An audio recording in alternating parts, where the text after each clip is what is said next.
Amigo oyente, al dar comienzo hoy al estudio de la epístola a los Colosenses, quisiéramos recordarle que, en primer lugar, esta es otra de las epístolas que el apóstol Pablo escribió cuando se encontraba en la prisión en Roma. Usted recordará que dijimos que el apóstol Pablo había escrito la carta a los Efesios en una prisión en Roma, y en ese mismo lugar él escribió la carta a los Filipenses, así como también la carta a los Colosenses. Y todavía nos falta considerar otra epístola bastante corta y una que es muy personal, y es la carta a Filemón. Aparentemente, estas 4 cartas fueron llevadas de Roma por medio de 4 mensajeros. Eso tuvo lugar alrededor del año 62 después de Cristo. 4 hombres dejaron la ciudad de Roma sin ser observados y llevaban en sí estos valiosos documentos. Tíquico estaba llevando la epístola a los Efesios, a la ciudad de Éfeso, donde aparentemente él era el pastor o un líder en la iglesia. Epafrodito llevaba consigo la epístola a los Filipenses, ya que él era el pastor de la iglesia en ese lugar. Y Epafras llevaba la epístola a los Colosenses porque aparentemente él era un líder o pastor de esa iglesia. Y luego Onésimo llevaba la carta a Filemón, ya que éste era su dueño y él estaba regresando a él. Así es que tenemos que estas 4 epístolas están unidas y en ellas encontramos la anatomía de la Escritura. Tenemos, según nuestra opinión, en la carta a los Efesios, a la iglesia misma, lo que es el cuerpo de Cristo. En la carta a los Colosenses, que vamos a considerar de ahora en adelante, se le da énfasis a Cristo, quien es la cabeza de la iglesia.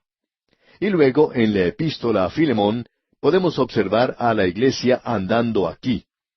Y allí tenemos entonces la experiencia cristiana. Entonces, en la epístola a Filemón podemos observar a la cristiandad en acción.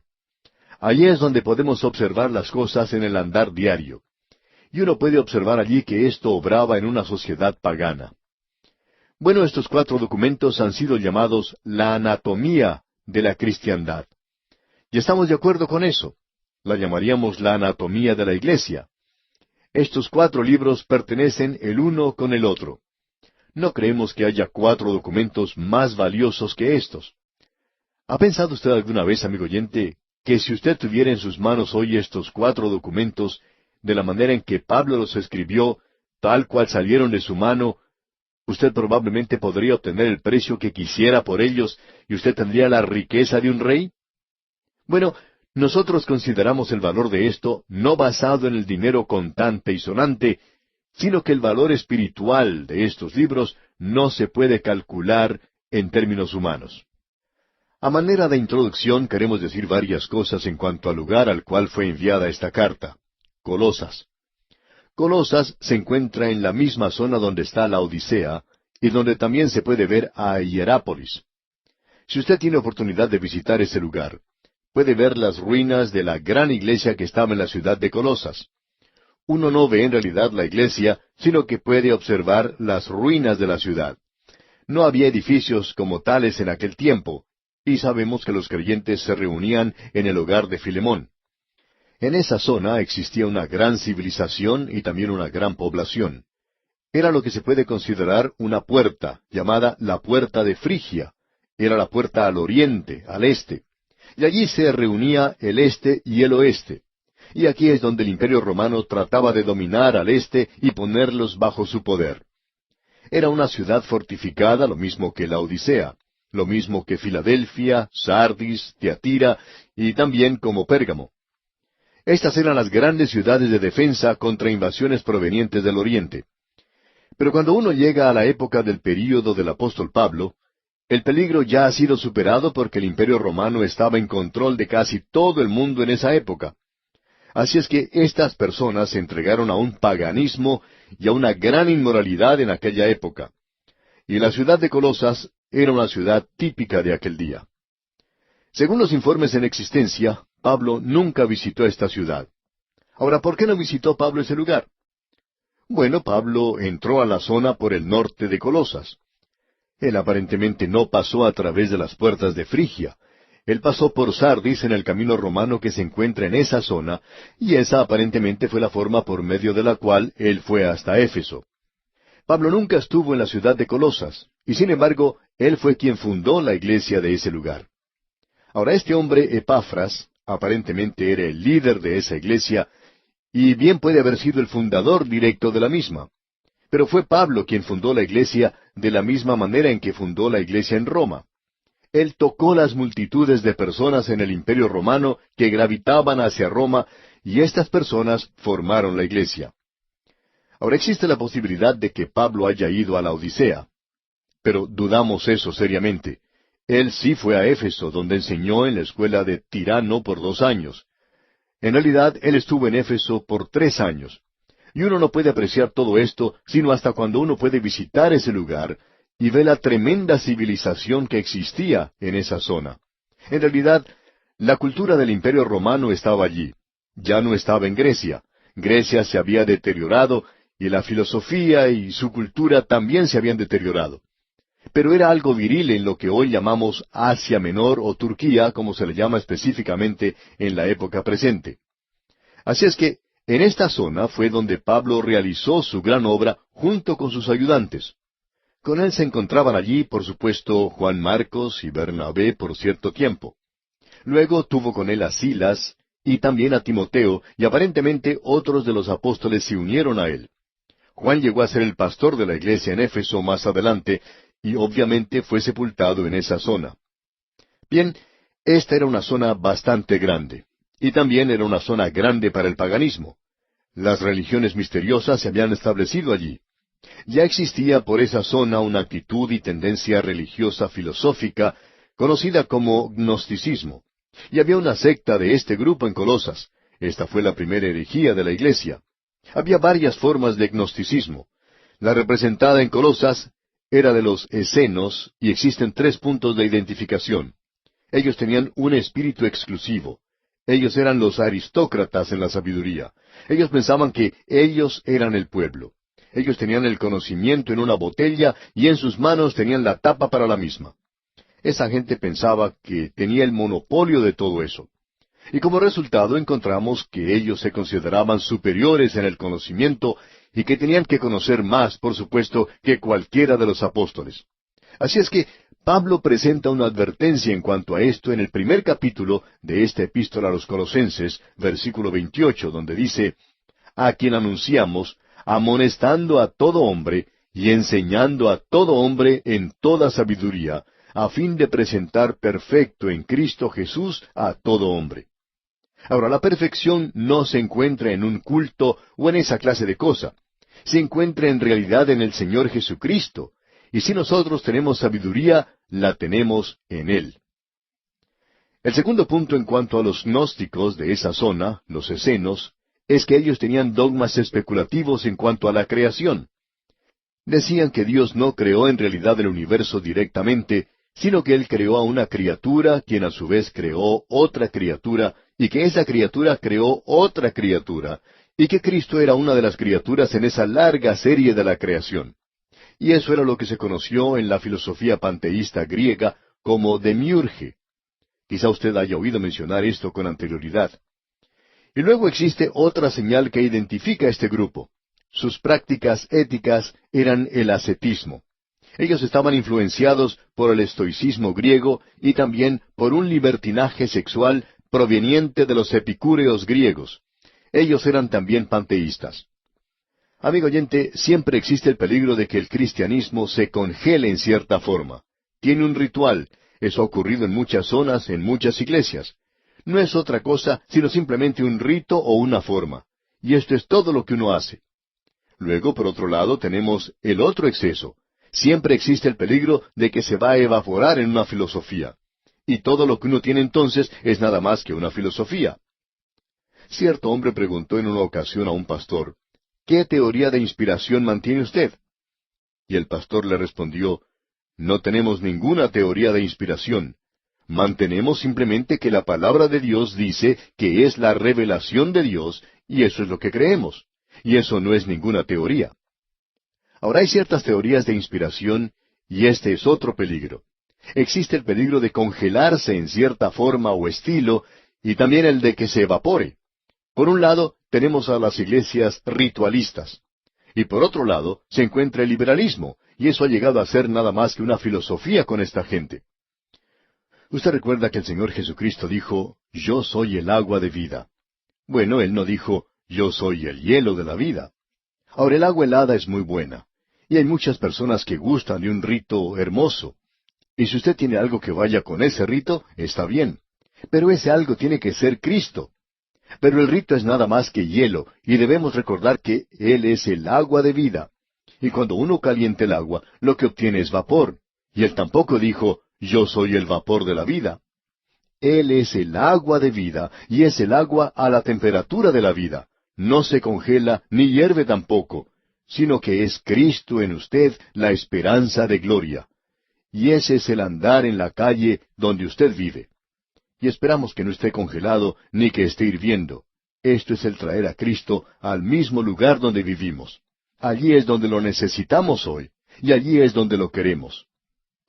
Ahora siempre existe el peligro de tratar de agregar algo a Cristo, o el tratar de quitar algo de Él. Y la herejía más antigua es siempre la herejía más moderna, digamos de paso.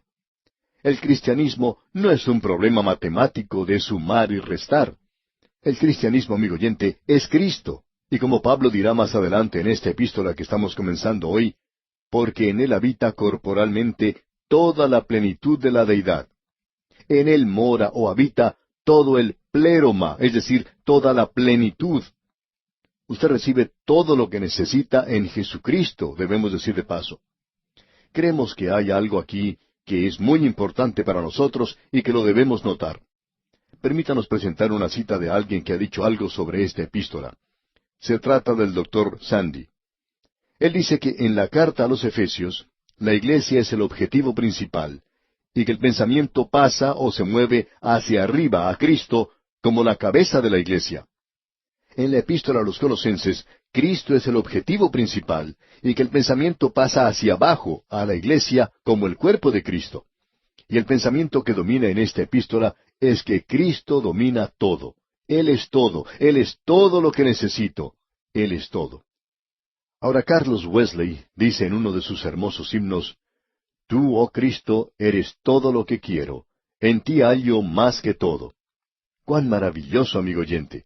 Y esto es lo que esta epístola nos va a decir. Y esta es la epístola apropiada para seguir a nuestro estudio del Cantar de los Cantares de Salomón. Fue el gran predicador Spurgeon quien dijo, "Mira que tú eres nada y sé humilde. Pero mira al Señor Jesucristo, tu gran representante, y alégrate de ello. Te ahorrará cualquier dolor si aprendes a pensar de ti como siendo en Él, acepto en el amado, encontrar en Él nuestro todo en todo". Cuando uno llega a una edad avanzada, uno ya no espera vivir mucho tiempo. Pero uno puede descansar en el perdón amoroso en este tiempo. Uno no puede encontrar un lugar mejor para descansar que ese, amigo oyente, descansar en el Señor. Y cuando usted encuentra eso, usted no va a necesitar de ninguna clase de rito. Esas cosas ya no son necesarias. Tampoco habrá necesidad de discutir en cuanto a las teorías de inspiración. O bien usted cree que la Biblia es la palabra de Dios, o usted no cree que la Biblia es la palabra de Dios. Dejemos de lado este llamado análisis intelectual que tenemos en la actualidad. Eso no sirve para nada, amigo oyente. Y tiene mucho más valor el que seamos nosotros mismos una persona genuina, real, con lo malo que esto puede ser, que el tratar de ser la imitación de otra persona. Es necesario que seamos nosotros mismos en la actualidad y dejar de tratar de ser algo que en realidad no somos. Recuerde, amigo oyente, que Él está alimentando a sus ovejas y no a las jirafas. Esta es una epístola maravillosa en la cual estamos entrando hoy. Y creemos que lo mejor sería ahora mismo llegar por lo menos al umbral de esta epístola y dar comienzo a ese primer estudio que tenemos hoy. Quizá lo mejor sería que observáramos un poco el bosquejo de esta epístola. Esta epístola se divide, como lo hacen todas las epístolas de Pablo, en una sección que es doctrinal y una sección que es práctica. En la sección de doctrina tenemos los primeros 2 capítulos. En esa primera sección leemos que Cristo es la plenitud, el pleroma de Dios. En Cristo nosotros somos hechos completos. Bien, ahora veremos las divisiones que entran aquí. Luego tenemos la sección práctica, donde vemos a Cristo, la plenitud de Dios derramado, vertido en la vida a través de los creyentes. Y aquí es donde nosotros necesitamos traer ese frasco de alabastro lleno de ungüento. Bien, observemos lo que dice la introducción de esta epístola, lo que comprende los primeros 8 versículos. Y en los primeros 2 versículos del capítulo 1 leemos: Pablo, apóstol de Jesucristo por la voluntad de Dios, y el hermano Timoteo, a los santos y fieles hermanos en Cristo que están en Colosas, gracia y paz sean a vosotros, de Dios nuestro Padre y del Señor Jesucristo. De seguro que usted reconoce que esta introducción es algo familiar. Ya la hemos visto en 2 o 3 oportunidades en las epístolas de Pablo. Él no se aparta mucho de eso. Sin embargo, necesitamos prestar atención a lo que aquí se dice en cada oportunidad en que la leamos. No vamos a entrar en mucho detalle. Pablo se llama a sí mismo apóstol de Jesucristo, y siempre dice, por la voluntad de Dios. Pablo, amigo oyente, estaba en la voluntad de Dios cuando él era un apóstol. Y la pregunta importante que nosotros nos debemos hacer hoy es, ¿estamos nosotros en la voluntad de Dios cuando estamos sirviendo a Cristo? ¿Está usted, amigo oyente, seguro que se encuentra en el lugar apropiado? ¿Está seguro que está haciendo la cosa apropiada? Creemos que cada creyente es llamado a actuar en el cuerpo de los creyentes, y es importante el actuar de la forma apropiada. Tenemos demasiadas personas haciendo cosas hoy que no deberían estar haciendo. Esas personas piensan, tengo que ocuparme en hacer algo similar a lo que el hermano fulano de tal está haciendo. Amigo oyente, con toda certeza que nuestros dones son distintos. Todos nosotros tenemos dones distintos. Y creemos que vamos a actuar, vamos a funcionar un poco diferente. Pero debemos estar actuando. Y es maravilloso poder ver que este hombre Pablo, es un apóstol por la voluntad de Dios. Fue Dios quien le hizo a él un apóstol. Ahora, ¿le puso Dios a usted, amigo oyente, en el lugar donde se encuentra? Quizá en los negocios. Amigo oyente, cuando usted está en la voluntad de Dios, sentirá una profunda satisfacción. Luego Pablo sigue diciendo aquí en su introducción, a los santos y fieles hermanos. Ahora, ¿quiénes son los fieles hermanos? Bueno, son los creyentes. Los santos y los fieles hermanos son lo mismo. Pablo no está hablando aquí de 2 grupos diferentes de personas. Nosotros no somos santos por lo que hacemos, sino debido a nuestra posición. Esa palabra quiere decir separados para Dios. A aquellos, pues, que han sido separados para Dios y que son creyentes, y estos son los mismos, a esos es a quien se está refiriendo Pablo. Ellos están en Cristo, esa es su posición, pero están ubicados en Colosas. Y lo importante, amigo oyente, no es dónde usted está, sino en quién está usted. Eso es lo que verdaderamente importa. Bien, amigo oyente, vamos a detenernos aquí por hoy. Dios mediante, continuaremos con nuestro estudio de este capítulo 1 de la Epístola a los Colosenses en nuestro próximo programa, y como lo hacemos con frecuencia, le sugerimos que usted lea el resto de este capítulo 1 para que se familiarice con lo que Pablo expone en esta porción y esté así mejor preparado para nuestro próximo estudio. Comenzamos hoy nuestro estudio, amigo oyente, en el capítulo 1 de esta epístola del apóstol San Pablo a los Colosenses, y lo haremos considerando nuevamente el versículo 2, ya que no finalizamos el estudio de este versículo en nuestro programa anterior. Nos encontramos en la introducción de la epístola a los Colosenses. Encontramos a Pablo aquí escribiendo esta introducción que podríamos llamar estereotipada. Usted la puede encontrar en otras epístolas. Él dirige esta carta a los santos, y como dijimos anteriormente, estos santos son aquellos que han sido separados para Dios. Él no está haciendo ninguna diferencia aquí entre los santos y los fieles, ya que fieles quiere decir que ellos son hermanos creyentes. Y hermanos creyentes son lo mismo que fieles hermanos. Ellos están en Cristo. Y ya hemos considerado eso en varias oportunidades anteriores, así es que lo dejamos de lado por ahora. Pero el énfasis aquí se da a la persona de Cristo. Y luego dice que están en Colosas. O sea, esa es la ubicación y es bueno, es importante que tengamos una dirección aquí en la tierra. Pero también debemos tener una dirección allá en el cielo, en Cristo. Pablo en su introducción habla en un estilo muy formal. Dice, gracia y paz sean a vosotros de Dios nuestro Padre y del Señor Jesucristo. Usted debe conocer la gracia de Dios para poder experimentar la paz de Dios. Él dice que es de Dios nuestro Padre y del Señor Jesucristo. En realidad, en los mejores manuscritos no aparece esa expresión de y del Señor Jesucristo.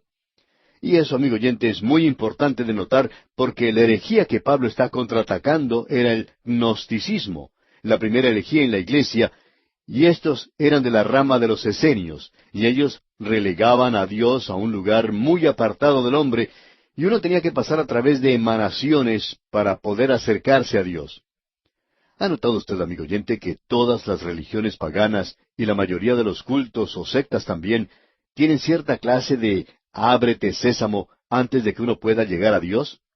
Pues bien, Pablo deja bien claro esto aquí, que lo que dice es directamente de Dios nuestro Padre. Y nosotros podemos ir directamente a Él. Ahora, en el versículo 3 de este capítulo 1 dice Pablo, siempre orando por vosotros, damos gracias a Dios, Padre de nuestro Señor Jesucristo. Nosotros vamos directamente a Dios. Uno no tiene que pasar por ninguna clase de emanación para poder hacerlo.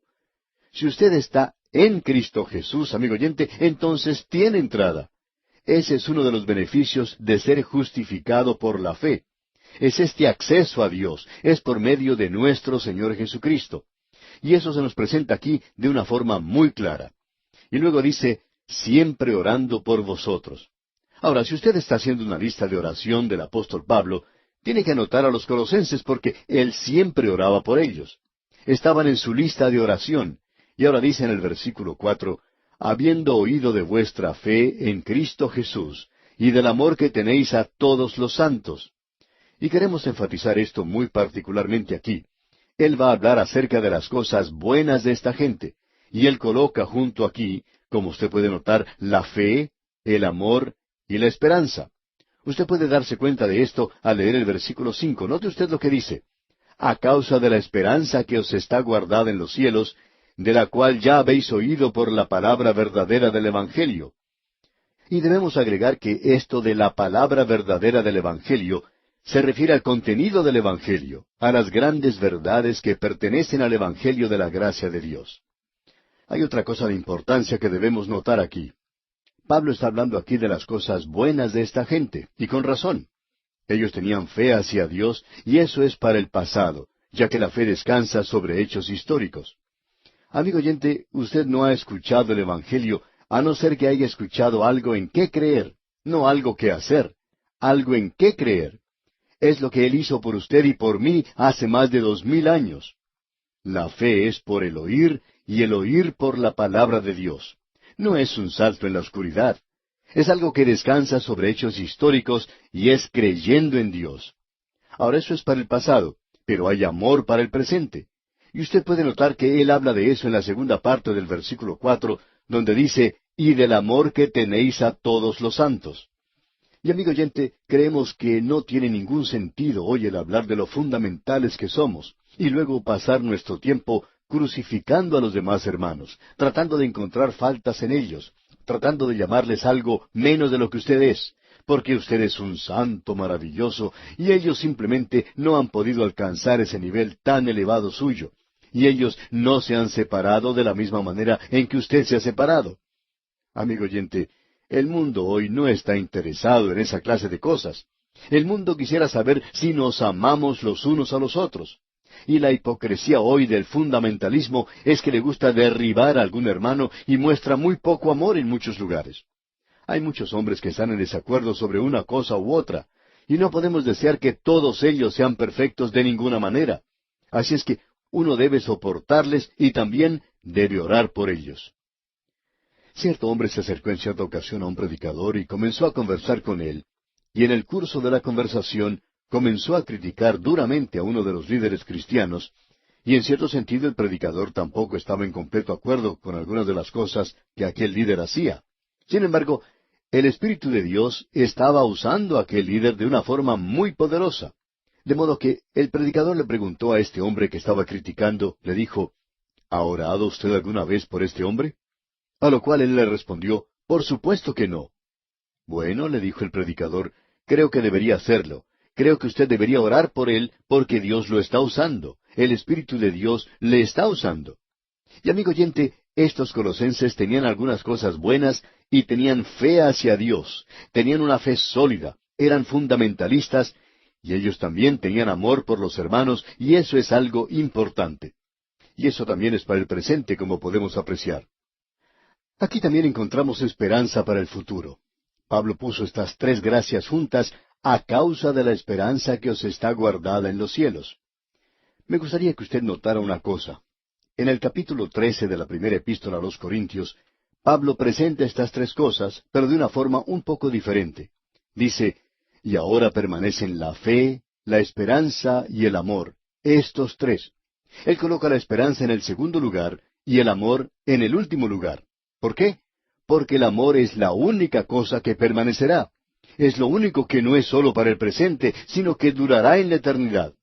Así es que necesitamos comenzar a exhibir eso aquí en la tierra. ¡Cuán maravilloso es eso, amigo oyente!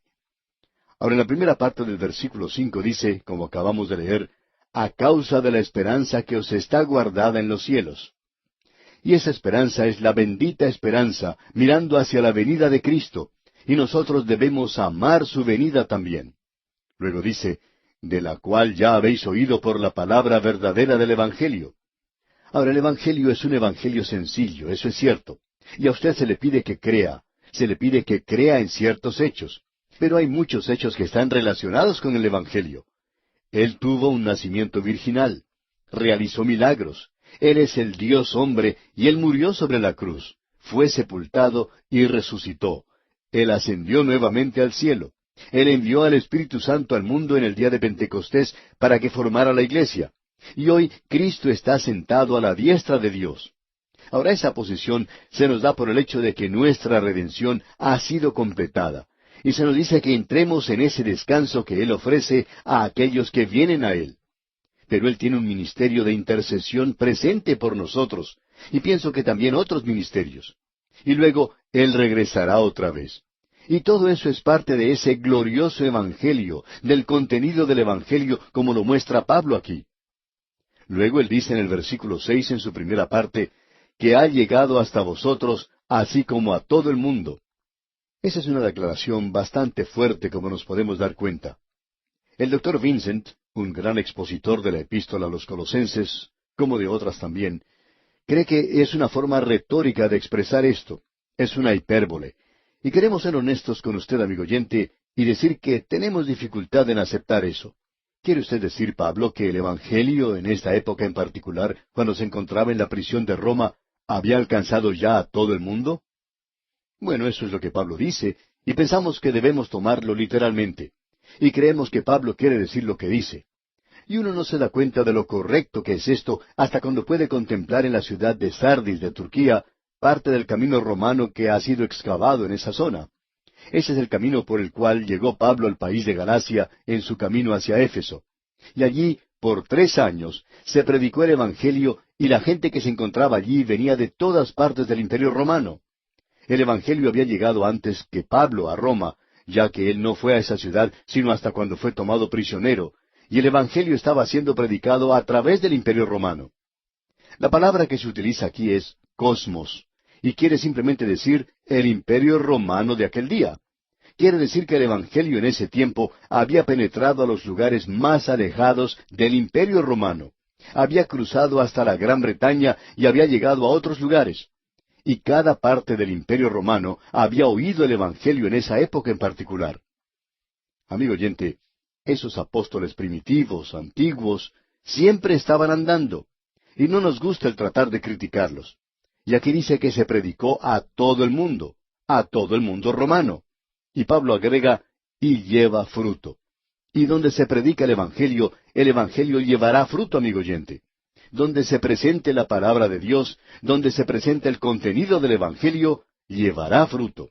Eso es lo que está diciendo, y tiene razón. El autor de estos estudios bíblicos, el doctor J. Vernon McGee, decía, debo confesar que mi fe era un poco débil con este programa radial.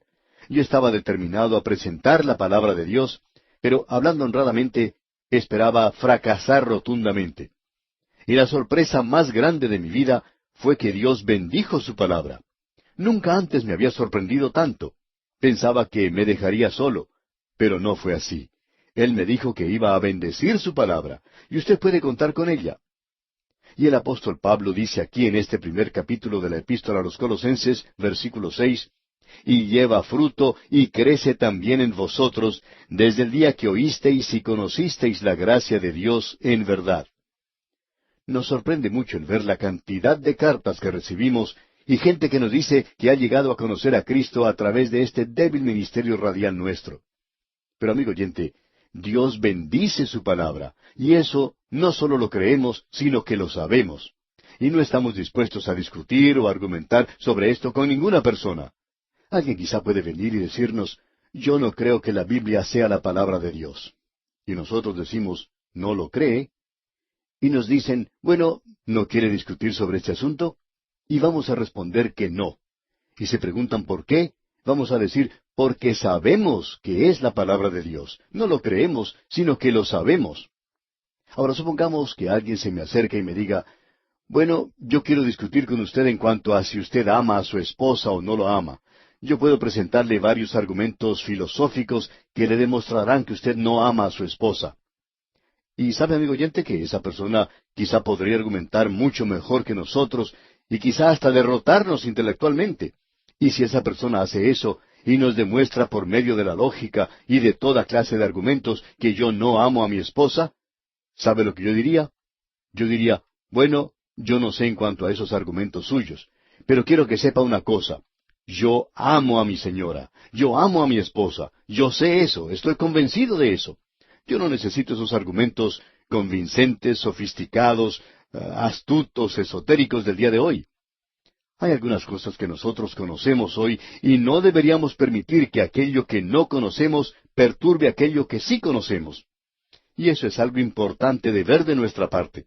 Por eso es que dice aquí, y lleva fruto, y crece también en vosotros desde el día que oísteis y conocisteis la gracia de Dios en verdad.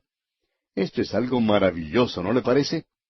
Ahora en el versículo 7 dice el apóstol Pablo, como lo habéis aprendido de Epafras, nuestro consiervo amado, que es un fiel ministro de Cristo para vosotros. Epafras aparentemente era el líder o el pastor de la iglesia en Colosas. El nombre de este hombre suena como medicina, pero así era como se llamaba. Y Pablo dice aquí que él es nuestro consiervo amado. ¿Ha notado usted cuán agradablemente Pablo podía hablar acerca de los otros siervos de Dios? Pablo tenía algo bueno que decir acerca de aquellos que estaban predicando la palabra de Dios. Pero si él llegaba a encontrar algún bribón, haría lo mismo que el Señor Jesucristo. Él le diría sin reparos lo que él pensaba de ellos. El Señor Jesucristo, él tenía tanta misericordia de los pecadores. Por ejemplo, esa mujer que fue tomada en adulterio. Ella debería haber sido apedreada hasta la muerte. Pero podemos notar lo benigno que fue nuestro Señor. Y luego tenemos a ese fariseo orgulloso que se presentó ante el Señor Jesucristo, y luego intentó cumplimentarlo diciendo, sabemos que tú eres un maestro venido de Dios. Y nosotros los fariseos, cuando sabemos algo, bueno, es lo último. Pero el Señor, que podía ser tan amable y benigno, enseguida lo puso en su lugar. Y cuando él terminó de hablar con este hombre, lo hizo como si este hombre fuera una persona común. Allí estaba Nicodemo, tratando de ser alguien, y él no era nada en el mundo, sino simplemente un robot religioso. Eso es todo, alguien que cumplía con ciertos ritos. Pero el Señor le llevó al lugar donde él tuvo que preguntar, ¿cómo pueden ser estas cosas? Y luego el Señor Jesucristo le permite ver la cruz. Cuán benigno era él al tratar con personas como estas. Y así es Pablo también. Notemos lo que dice ahora en el versículo 8 de este capítulo 1 de su epístola a los Colosenses. Quien también nos ha declarado vuestro amor en el Espíritu. Usted va a encontrar que no se da mucho énfasis en esta epístola al Espíritu Santo. Lo que él está aclarando a ellos es que ellos no van a ser capaces de mostrar este amor a no ser que lo hagan por medio del Espíritu Santo. Él dice en otra parte, el fruto del Espíritu es amor. Y eso es muy importante de notar de nuestra parte. Y aquí Pablo no va a tratar de ese aspecto. Él va a hablar de la persona de Cristo, y cuando Él lo hace, entonces el Espíritu Santo tomará las cosas de Cristo y nos las mostrará. Eso es lo importante de ver aquí. Y ahora estamos entrando en eso, digamos de paso. Ya hemos dejado la introducción y entramos a la oración del apóstol Pablo. Aquí tenemos una de las oraciones más hermosas de la Escritura. Y creemos que esta es una de las oraciones que toca todos los puntos importantes y usted podrá notar las cosas por las cuales ora Pablo.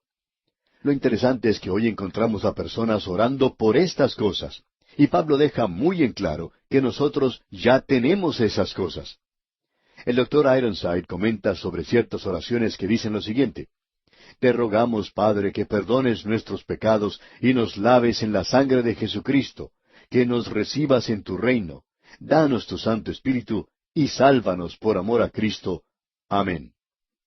¿Sabía usted, amigo oyente, que Dios ya ha contestado cada una de esas peticiones? Dios nos ha perdonado por todas nuestras culpas. Nosotros ya hemos sido limpiados por la sangre de Cristo. Él ya nos ha llevado de este reino de tinieblas al reino del sol de su amor. Y Él nos ha sellado con el Espíritu Santo. Y si cualquiera no tiene al Espíritu de Cristo, Él no le pertenece, dice la Escritura. Él nos ha salvado eternamente desde el mismo momento en que creemos al Evangelio. Lo que tendríamos que hacer nosotros es darle las gracias por lo que ha hecho, en lugar de pedirle que lo haga. En lugar de decir, te pedimos que hagas esto, deberíamos decir, te damos gracias porque ya has hecho eso. Escuchemos ahora la oración de Pablo. Él dice aquí en el versículo 9, por lo cual también nosotros, desde el día que lo oímos, no cesamos de orar por vosotros, y de pedir que seáis llenos del conocimiento de su voluntad en toda sabiduría e inteligencia espiritual. Esto es magnífico. Esto es lo primero. Él oraba para que ellos fuesen llenos del conocimiento, y eso es epignosis. Amigo oyente, estas personas eran herejes. Ellos eran los gnósticos. Pretendían tener un conocimiento superior. Y Pablo dice aquí, no cesamos de orar por vosotros y de pedir que seáis llenos del conocimiento de su voluntad, que tengáis un superconocimiento.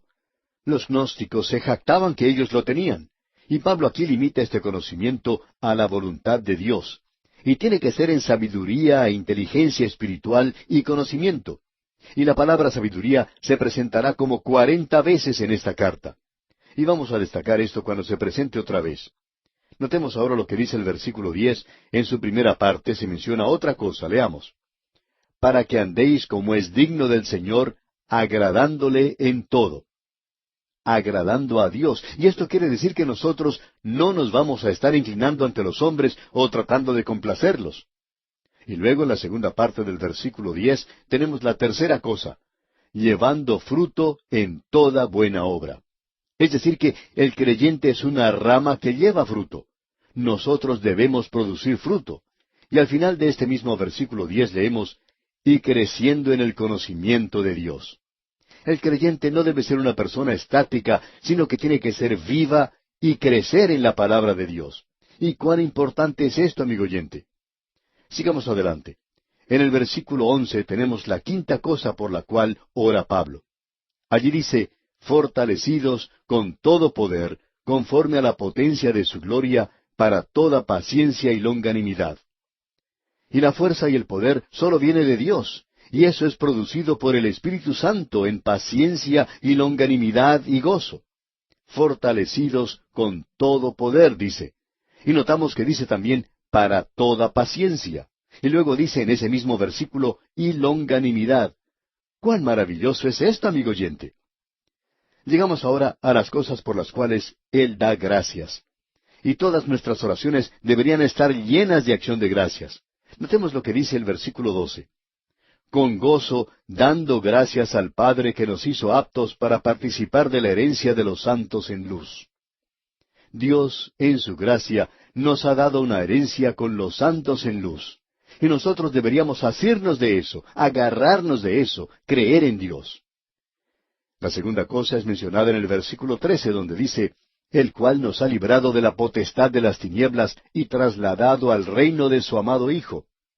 Nosotros hemos sido librados del reino de Satanás. Estábamos muertos en delitos y pecados, andábamos según el mundo, y ahora hemos sido trasladados al reino de su amado Hijo.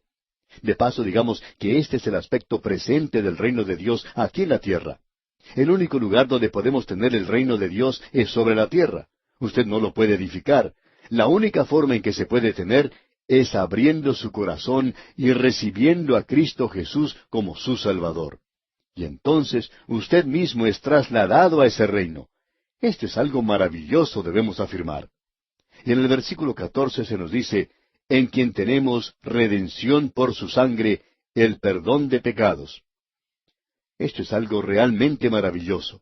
Nosotros hemos sido trasladados y ahora tenemos perdón. Y esto siempre está relacionado, como ya lo hemos dicho, con la sangre de Cristo. Dios no perdona el pecado de una forma arbitraria o sentimental. Y la redención aquí quiere decir que Él ya pagó el precio y nos ha librado de nuestra esclavitud. Tenemos aquí estas 5 cosas maravillosas, y aún así hay muchas personas que todavía hoy están orando para obtener estas cosas. Amigo oyente, estas cosas pueden ser suyas. ¿Por qué no le da gracias al Señor por ellas? Esa es la debida actitud que tiene que tener el creyente hoy. En nuestro próximo programa, Dios mediante, vamos a observar la persona de Jesucristo. En el día de hoy, amigo oyente, regresamos al primer capítulo de la carta del apóstol San Pablo a los Colosenses, y vamos a comenzar en nuestro estudio con el versículo 15. Entramos así a una porción que es muy elevada, una sección donde vemos la exaltación de Cristo. Por tanto, es una sección muy destacada de esta epístola. Aquí el tema principal es la persona de Cristo. No podemos decir demasiado acerca de esto y nunca seremos capaces de hacerlo, por lo menos en esta vida, al tratar de comprenderle a Él en toda su maravilla y en toda su gloria. Y el apóstol Pablo dice aquí en el versículo 15, Él es la imagen del Dios invisible, el primogénito de toda creación. El primogénito de toda creación. Este es un versículo que muy bien sabemos es la respuesta para aquellos que hoy niegan la deidad del Señor Jesucristo, porque el comprender este versículo es el darnos cuenta de lo maravilloso que Él es en realidad. Pablo está tratando de dar respuesta aquí a una de las herejías más antiguas de la Iglesia, la cual era el gnosticismo. Ahora, una de las herejías que se presentó entonces era el arrianismo. El hereje y escritor griego Ario de Alejandría dijo que el Señor Jesucristo era nada más que una criatura.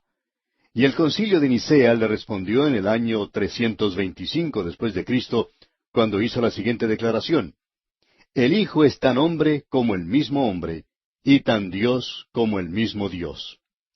Y más adelante en la historia de la Iglesia, Socino propagó esta herejía de que Jesucristo no era Dios, y que nosotros no necesitábamos un Salvador del pecado, que nosotros no éramos totalmente depravados.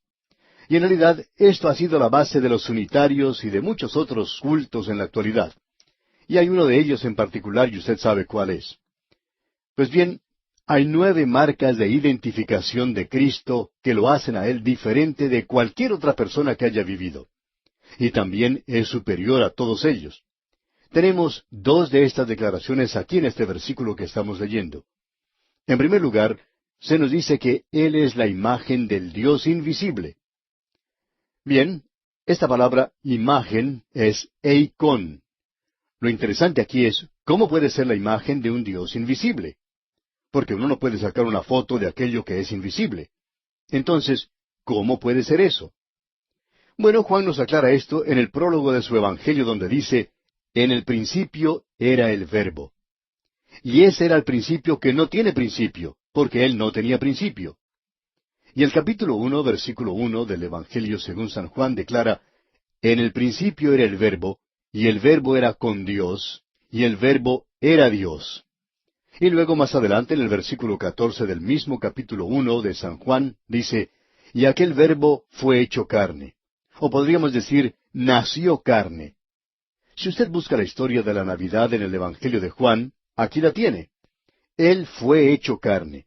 Y fue así como Él llegó a ser la imagen del Dios invisible. ¿Sabe por qué? Porque Él es Dios.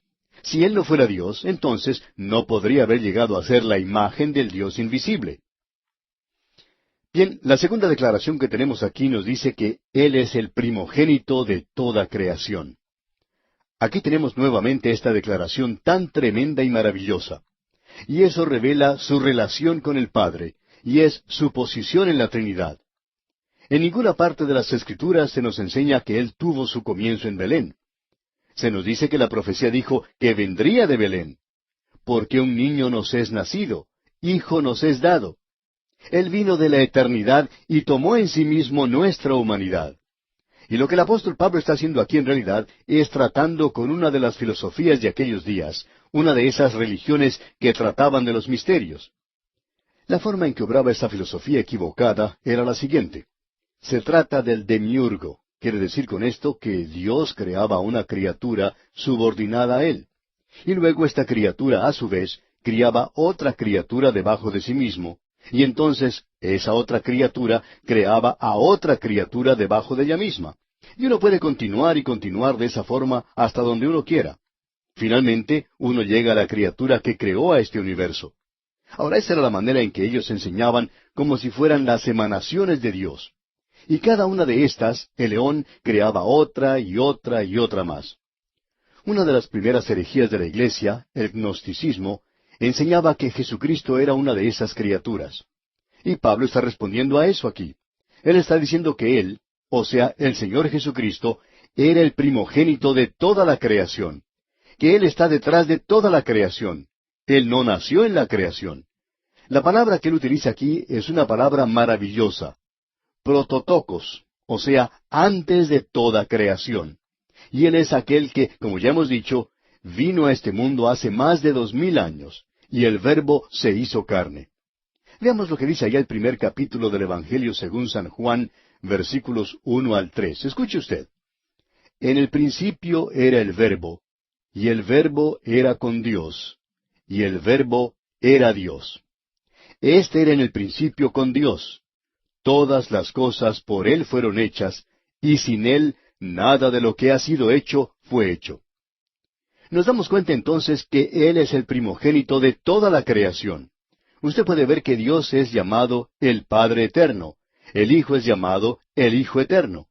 Ahora, si tenemos un Dios eterno, el Padre, un Hijo eterno, nunca existió un tiempo cuando Él fue concebido.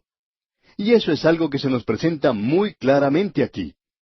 En varias partes se le llama al Señor Jesucristo el primogénito de toda la creación. A Él se le llama el primogénito entre los muertos. A Él se le llama el unigénito Hijo.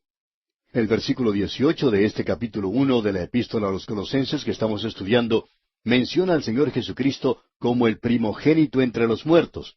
Y eso es por supuesto lo que quería decir el escritor del libro de Salmos cuando dijo allá en el Salmo 2, versículo 7, Yo publicaré el decreto, Jehová me ha dicho, mi hijo eres tú, yo te engendré hoy. Bueno, si usted lee el capítulo 13 del libro de los Hechos de los Apóstoles, encuentra allí ese gran sermón predicado por Pablo en Antioquía de Pisidia, en el país de los Gálatas. Y él dice allí que eso quiere decir que él fue engendrado de entre los muertos. Así es que nosotros no estamos hablando aquí del nacimiento en Belén. Amigo oyente, nunca use el versículo 15 del primer capítulo de Colosenses para la época de Navidad. Este no es un versículo para Navidad. Esto no nos habla del hecho de que Él nació en Belén. Él es la imagen del Dios invisible. Él es el primogénito de toda creación. Y eso quiere decir que Él tiene la prioridad principal en la posición, y eso no tiene nada que ver con su origen. Y creemos que eso se nos clarifica mucho cuando leemos el Salmo 89, versículo 27, donde dice, Yo también le pondré por primogénito, el más excelso de los reyes de la tierra. Por tanto, lo que tenemos aquí en este versículo es que Cristo, como el Hijo Eterno, ocupa la posición primordial de toda creación. Es decir, Él es el Creador, y no es este demiurgo, esta serie de criaturas siendo creadas una después de la otra. Él mismo creó todas las cosas. Y eso es lo que Pablo está clarificando en esta declaración aquí. Y cuán maravilloso es esto, amigo oyente, y cuán importante es. Ahora permítanme presentar uno o dos versículos más en relación con esto. En la Epístola a los Hebreos, capítulo 1, versículo 3, leemos, El cual, siendo el resplandor de su gloria, y la imagen misma de su sustancia, y quien sustenta todas las cosas con la palabra de su poder, habiendo efectuado la purificación de nuestros pecados por medio de sí mismo, se sentó a la diestra de la majestad en las alturas. Esto no parece indicar que Él es una criatura, ¿verdad? Pero Él es la segunda persona de la deidad. Luego, en la misma carta a los Hebreos, capítulo 1, versículo 7, leemos, ciertamente de los ángeles dice, el que hace a sus ángeles espíritus y a sus ministros llama de fuego. El Señor Jesucristo no es una de esas criaturas, porque leemos en el versículo 8, mas del Hijo dice, tu trono, oh Dios, por el siglo del siglo, cetro de equidad es el cetro de tu reino. Así es que, amigo oyente, aquí no estamos hablando de una criatura, o del hecho de que el Señor Jesucristo nació como una criatura. Estamos hablando aquí de que Él era Dios. Y cuando Él vino a este mundo, nació un niño, pero el Hijo fue dado. Él venía de la eternidad. Y como el ángel le dijo a María, por lo cual también el santo ser que nacerá será llamado Hijo de Dios. ¿Por qué? Porque eso es lo que Él es. Él es el Hijo de Dios desde antes de venir a este mundo. Tú eres el Cristo, el Hijo del Dios viviente, declaró Pedro. Él es eso. Y eso es lo que quiere decir este versículo. Permítanos seguir adelante con este punto. Tenemos aquí en este versículo 16 del primer capítulo de la Epístola a los Colosenses la tercera gran declaración en cuanto al Señor Jesucristo. Dice, porque en Él fueron creadas todas las cosas, las que hay en los cielos y las que hay en la tierra, visibles e invisibles, sean tronos, sean dominios, sean principados, sean potestades. Todo fue creado por medio de Él y para Él. Como usted puede darse cuenta, amigo oyente, este versículo también es algo tremendo. Aquí se nos dice que todas las cosas fueron creadas por Él. Bueno, si eso es cierto, entonces este versículo que anteriormente nos decía que Él era el primogénito de toda creación, no quiere decir que Él fue creado. Fue Él quien creó todas las cosas, porque en Él fueron creadas todas las cosas, dice aquí. Y esto aclara cualquier duda que hayamos tenido en cuanto a Cristo, si fue creador o criatura, que hubiera surgido en el versículo 15. Aquí se nos dice, sin embargo, que hay dos clases de creación, lo visible y lo invisible. Esto es algo que tendremos ocasión de tratar más adelante y desarrollarlo un poco más, pero queremos que usted note algo que él menciona con lo visible y que es algo muy interesante. Él dice, sean tronos, sean dominios, sean principados, sean potestades. Todos estos son diferentes grados de las huestes angelicales. No podemos entrar en detalles ahora, pero se nos dice que existen los serafines, los querubines, dice que hay arcángeles, y luego que existe la clase común, diaria, de ángeles. Y aquí uno tiene esos diferentes grados o diferentes graduaciones de los poderes espirituales, estas inteligencias espirituales. Y ya tratamos ese tema, como usted bien puede recordar, allá en la carta a los Efesios, donde mencionamos el hecho de que nuestro enemigo es un enemigo espiritual. Y él tiene estas huestes espirituales que le acompañan, a Satanás. Y estas que fueron con él fueron divididas de la misma forma. Así es que tenemos diferentes graduaciones, y eso es lo que se menciona aquí. Y eso es algo que nosotros debemos notar. Lamentablemente no podemos entrar en detalle. Ya tendremos ocasión de regresar a esto cuando estudiemos el libro de Daniel, y entonces sí vamos a tratar esto detalladamente. Ahora, la cuarta cosa que observamos aquí es que en Él fueron creadas todas las cosas. Esa es una gran declaración, ¿no le parece? Todo fue creado por medio de Él y para Él. Esto es algo realmente maravilloso. Esas cosas no solamente fueron creadas por Él, sino que fueron creadas para Él. Usted puede salir afuera esta noche y mirar a los cielos y apreciar gran cantidad de estrellas. Usted recuerda que hace muchos años atrás, hombres sabios miraron hacia los cielos y vieron una estrella en particular.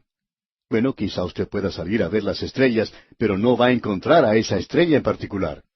Sin embargo, podrá observar otras en esa misma posición. Quizá usted se pregunte, ¿por qué esa estrella está ocupando ese lugar? ¿Por qué está en ese lugar específico de los cielos? Se encuentra en ese lugar específico de los cielos porque allí es donde quiere el Señor Jesucristo que esté. Él no solo creó todas las cosas, sino que ellas fueron creadas para Él.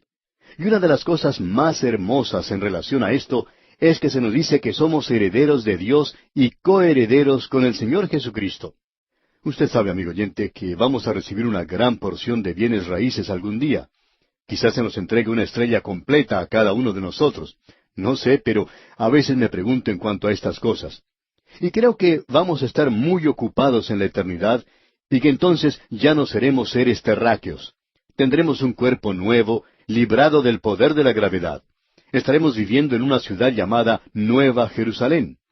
En ese entonces vamos a poder viajar de un lugar a otro en este vasto universo de Dios. Pero no sabemos lo que Él nos va a entregar. Él lo hizo todo y Él lo creó todo. Lo creó de la nada. Lo hace andar según le parece a Él. Este es su universo, el universo de Él. Y si a usted le interesa saber por qué cierta clase de árbol tiene cierta clase de hoja, bueno, es porque así lo quiso Él. Fue hecho por Él y fue hecho para Él.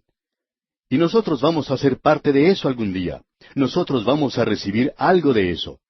¿Qué herencia la que recibiremos, amigo oyente?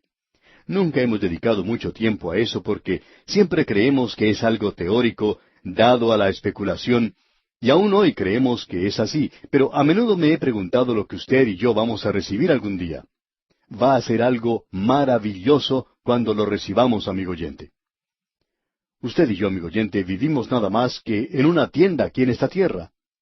Así es como Pablo llama a estos cuerpos. Pablo dice, porque sabemos que si nuestra morada terrestre, este tabernáculo, o sea, esta tienda, se deshiciere, es decir, este cuerpo regresa al polvo del cual salió si usted coloca el cuerpo en la tierra al momento de la muerte, cuando nosotros ya hemos salido del mismo.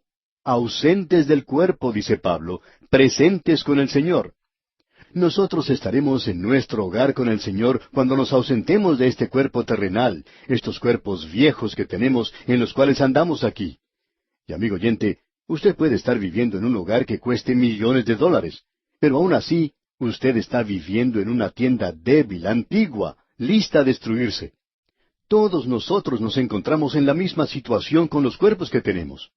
Uno de estos días recibiremos un cuerpo glorificado, y entonces recibiremos nuestra herencia. Y usted puede quedarse con esa casa tan valiosa y lujosa que tiene, amigo oyente. No va a estar en ella por mucho tiempo, pero para mí se ha preparado algo en la eternidad. Y si usted es un hijo de Dios, también hay algo preparado para usted en la eternidad. Y me gusta mucho en la forma en que esto es expresado. Luego leemos en la primera parte del versículo 17 de este capítulo 1 de la Epístola a los Colosenses, y Él es antes de todas las cosas. Y eso indica que en Cristo, antes de su encarnación, moran todas las cosas. Y en el Cristo encarnado moran todas las cosas, porque en Él habita corporalmente toda la plenitud de la deidad. Eso se nos dirá más adelante en esta epístola. Nosotros seremos completos en Él. Él es antes de todas las cosas. Él es el Cristo antes de la encarnación. Luego en la segunda parte del mismo versículo 17 podemos leer, y todas las cosas en Él subsisten. Y eso quiere decir que Él mantiene todas las cosas juntas.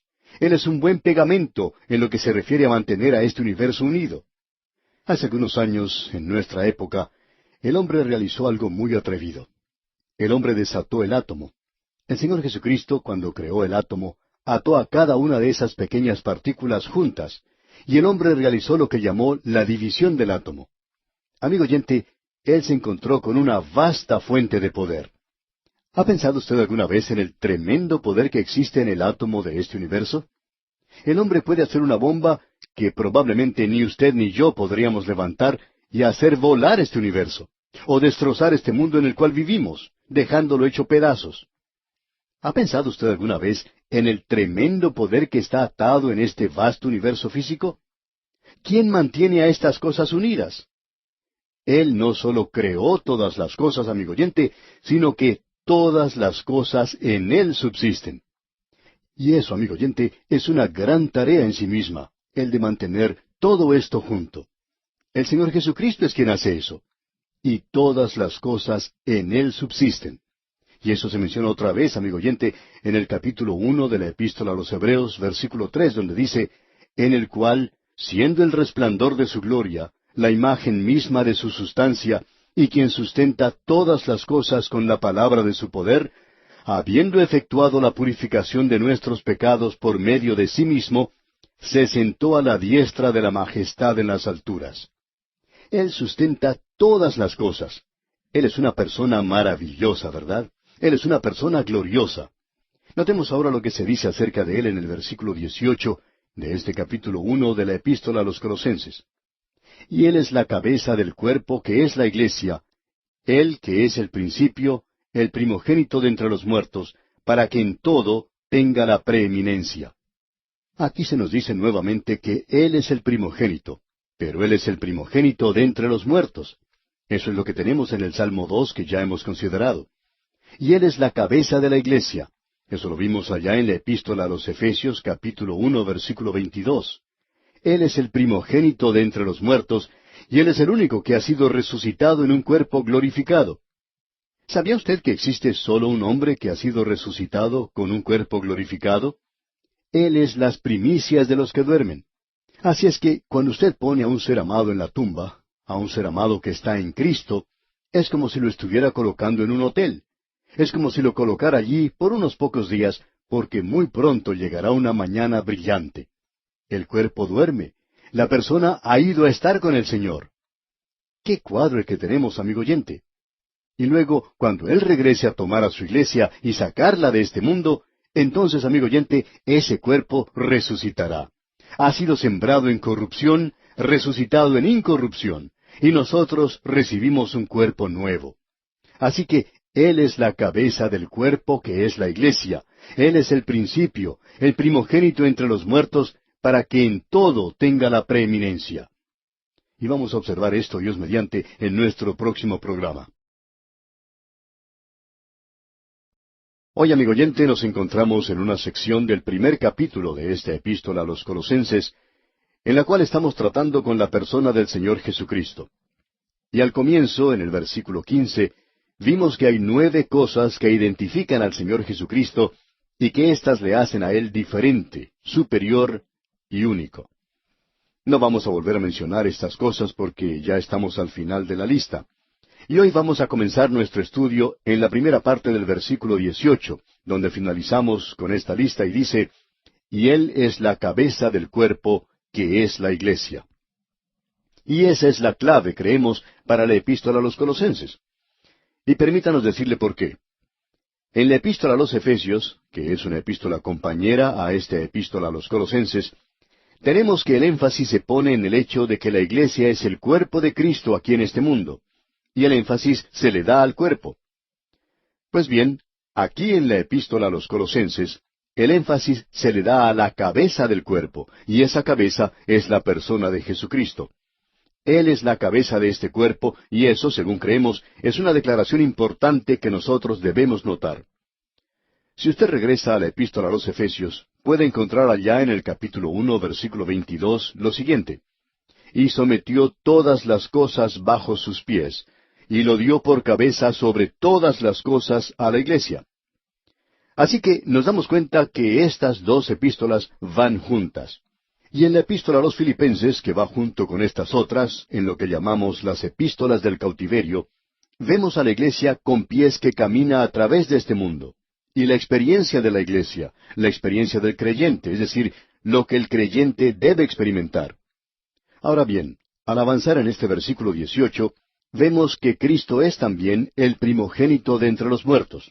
Leemos, Él que es el principio, el primogénito de entre los muertos. Es decir que Él es el único que ha regresado con un cuerpo glorificado de la tumba. Él es el primogénito de los que duermen, y en base a su resurrección, nuestros seres amados que han muerto en Cristo, y nosotros también, si el Señor no viene durante nuestra vida, entonces nosotros también seremos resucitados algún día como Él es. El pensamiento que el apóstol Juan nos da en su primera epístola, capítulo 3, versículo 2, es el siguiente. Aún no se ha manifestado lo que hemos de ser, pero sabemos que cuando Él se manifieste, seremos semejantes a Él. Y luego tenemos esta declaración aquí, que es la 8ª declaración que encontramos al final del versículo 18, y que nos dice, para que en todo tenga la preeminencia. Y esta es una declaración realmente maravillosa. En realidad, uno no puede pensar en algo más maravilloso que esto. Ahora leamos completo el versículo 18, que dice, y Él es la cabeza del cuerpo, que es la iglesia, Él que es el principio, el primogénito de entre los muertos, para que en todo tenga la preeminencia. En realidad, uno no puede pensar en algo más maravilloso que esto. Y Él es la cabeza del cuerpo, que es la iglesia, Él que es el principio, el primogénito de los muertos, para que en todo tenga la preeminencia. La voluntad de Cristo debe prevalecer a través de toda la creación de Dios. Esa era la intención de Dios. Aun a pesar de la rebeldía del hombre aquí en la tierra, Dios dice, pero yo he puesto mi rey sobre Sión, mi santo monte. Dios está avanzando en el día de hoy sin dudar, sin desviarse, sin comprometerse hacia un objetivo. Y es el poner a Jesús sobre el trono de este pequeño mundo en el cual usted y yo vivimos y que está en rebelión contra Dios. Ese es el objetivo de Dios en cuanto a esto en particular. Ahora en el versículo 19 leemos, por cuanto agradó al Padre que en Él habitase toda plenitud. Y aquí tenemos una de las palabras importantes de esta epístola.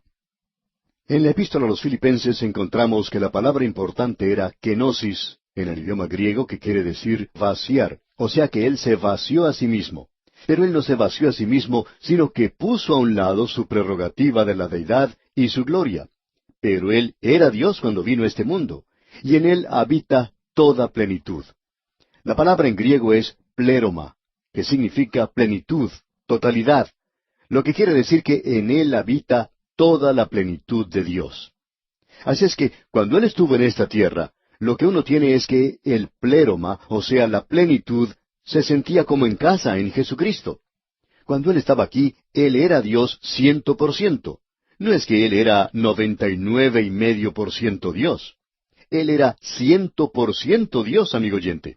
Y esa pequeña criatura que estaba descansando hace más de 2000 años en el seno de la Virgen María, y que parecía tan desamparado, Él podía haber dicho una sola palabra que destruiría completamente este universo. Él es tan hombre como el mismo hombre, y Él es tan Dios como el mismo Dios. Eso es lo que Él es. Y de eso es que nosotros estamos hablando. Él es diferente aquí. Vimos en el versículo 15 su relación con el Padre. Luego vimos su relación con la creación. Y luego su relación con la iglesia en los versículos 18 y 19. Y comenzando con el versículo 20 al 23, vemos su relación con la cruz. Y aquí tenemos el propósito de la obra de Cristo por los pecadores. Observemos esto porque aquí tenemos las cosas que Él ha hecho con nosotros. Leamos el versículo 20. Y por medio de Él, reconciliar consigo todas las cosas, así las que están en la tierra como las que están en los cielos, haciendo la paz mediante la sangre de su cruz. Este versículo, amigo oyente, es muy importante. Y quisiéramos que usted note esto porque aquí tenemos ciertas cosas las cuales queremos estudiar. Haciendo la paz mediante la sangre de su cruz, dice aquí. Eso quiere decir que Él está pagando la culpa de su pecado y el mío sobre la cruz, y que Él ha hecho la paz entre Dios y el pecador.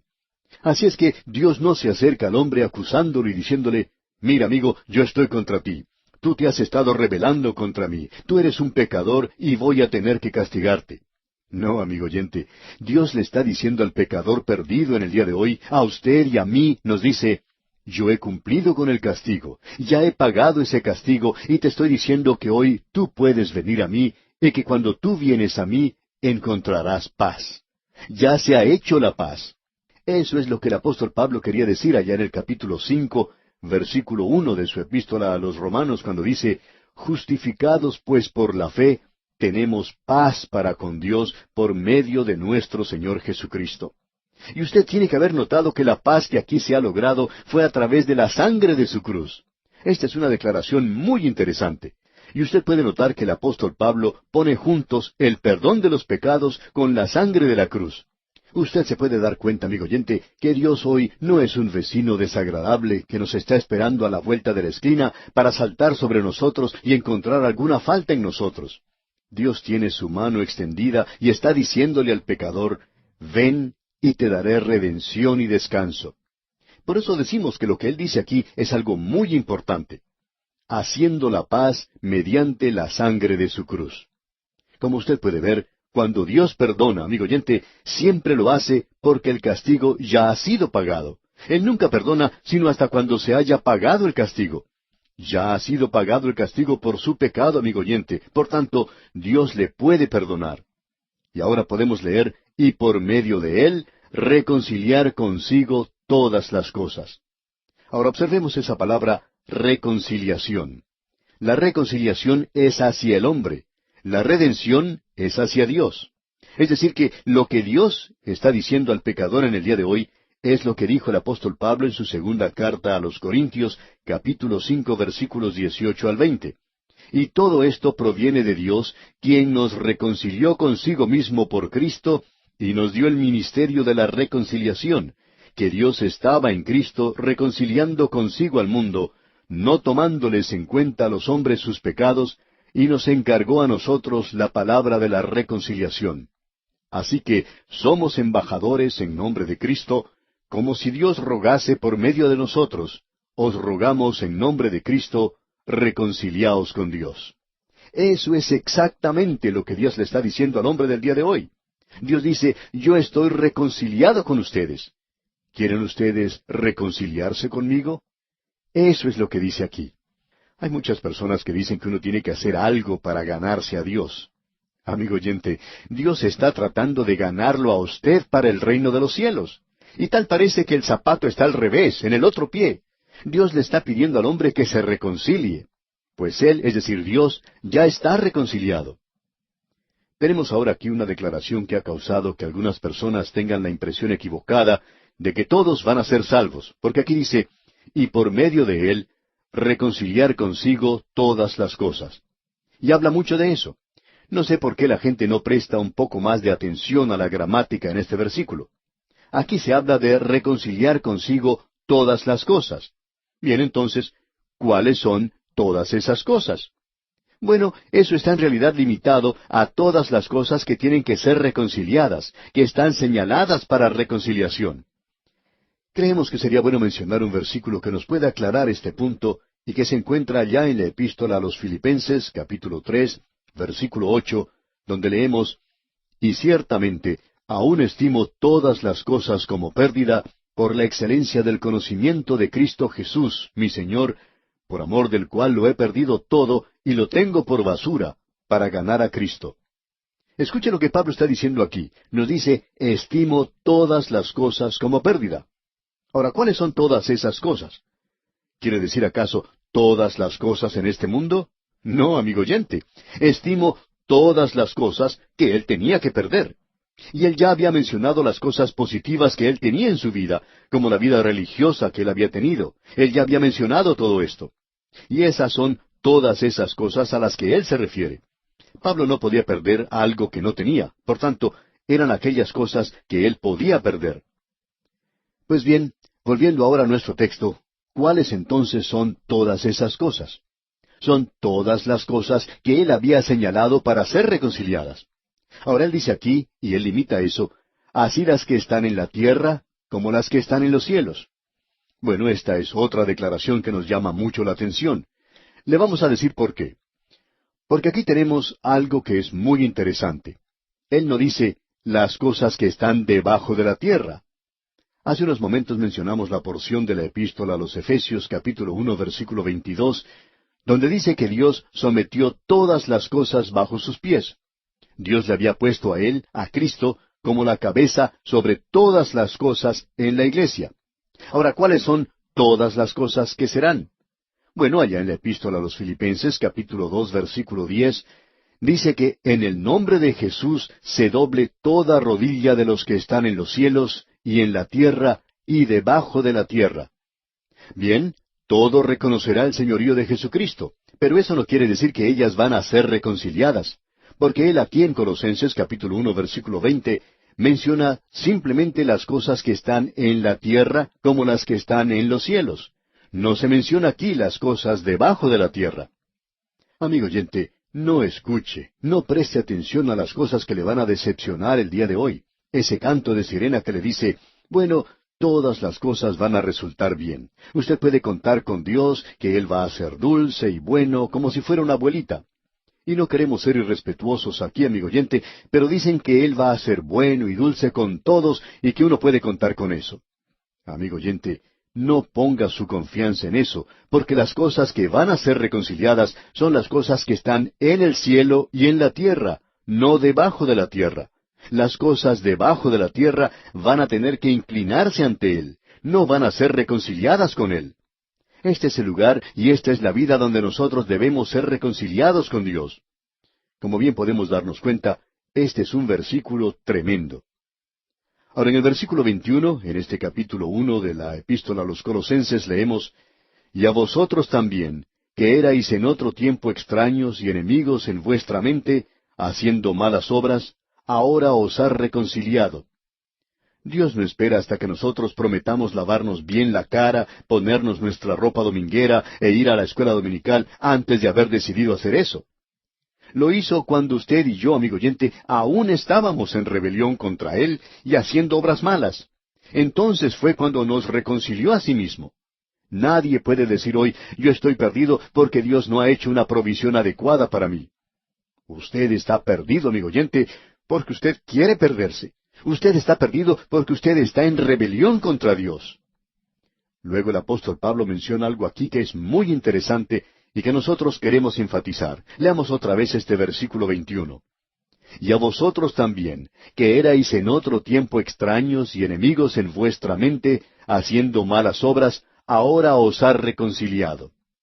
Esta frase aquí de enemigos en vuestra mente nos recuerda que existe una separación mental de Dios, así como también una separación moral. Hay muchas personas que opinan que uno está perdido porque uno salió y se emborrachó. Amigo oyente, esa no es la razón por la cual una persona está perdida. Usted está perdido porque su mente está separada de Dios hoy. Esa es la razón por la cual uno está perdido.